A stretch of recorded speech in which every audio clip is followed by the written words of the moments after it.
মানুষ অপরাধ করলে তাকে সাজা দেওয়ার জন্য জেলখানায় আটকে রাখা হয়। কিন্তু জানেন কি, কারো জমির ফসল কিংবা বাগান নষ্ট করলে গবাদি পশুকেও আটকে রাখা হয় বিশেষ ধরনের এক জেলখানায়।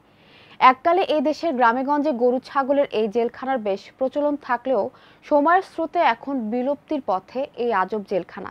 কিন্তু কেন হারিয়ে যাচ্ছে এটি? চাঁপাই নবাবগঞ্জ প্রতিনিধি মোহাম্মদ আব্দুল সালাম তালুকদারের পাঠানো তথ্যচিত্রে বিস্তারিত জানাচ্ছেন পলাশ খান।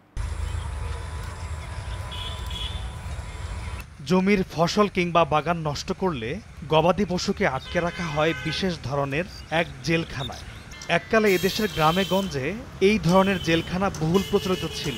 স্থানীয় ভাষায় একে বলা হয় খোয়ার। ইউনিয়ন পরিষদ ও পৌরসভার মাধ্যমে নিলামে তোলা হতো এসব খোয়ার। এরপর নিলামে নির্ধারিত মূল্য পরিশোধ করে কোনো ব্যক্তি এই খোয়ার নিত ইজারা চুক্তিতে। গরু ছাগলের কবল থেকে জমির ফসল এবং বাগান রক্ষার জন্য খোয়ার ব্যবস্থাই ছিল একটি মোক্ষম পদ্ধতি। ক্ষতিগ্রস্ত ব্যক্তি অভিযুক্ত পশুকে খোয়ারে নিয়ে গিয়ে আটকে রাখতে পারতেন। বিনিময়ে তিনি খোয়ার ইজারাদারের থেকে কিছু টাকাও পেতেন। অনেকে আবার ব্যক্তিগত শত্রুতার জেরেও প্রতিপক্ষের গরু ছাগল মহিষ খোয়ারে দিয়ে আসতেন। খোয়ারে আটকে রাখা সেই পশুকে আবার ছাড়িয়ে আনার বিনিময়ে পশুর মালিক নির্দিষ্ট পরিমাণ কিছু টাকা দিতে বাধ্য থাকতেন খোয়ার ইজারাদারকে। এইভাবেই পরিচালিত হতো খোয়ার ব্যবস্থা। কিন্তু কৃষিতে আধুনিকায়নের ফলে কালের আবর্তে ধীরে ধীরে বিলুপ্ত হয়ে যাচ্ছে কত যুগের এই পুরনো প্রথা।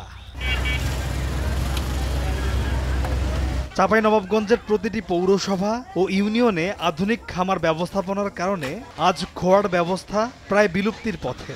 হাতে গোনা কয়েকটি খোয়ার থাকলেও সেগুলো আজ নিষ্ক্রিয়। যাও দু একটা আছে, সেগুলো বছরে মাত্র 1500 থেকে 2000 টাকার বাৎসরিক ইজারায় নিয়েও টাকা উঠাতে পারছেন না ইজারাদাররা। অথচ 90-এর দশকে চাঁপাইনবাবগঞ্জের এক একটি খোয়ারের জন্য নিলামে ডাক হাঁকা হতো 25 থেকে 30 হাজার টাকা।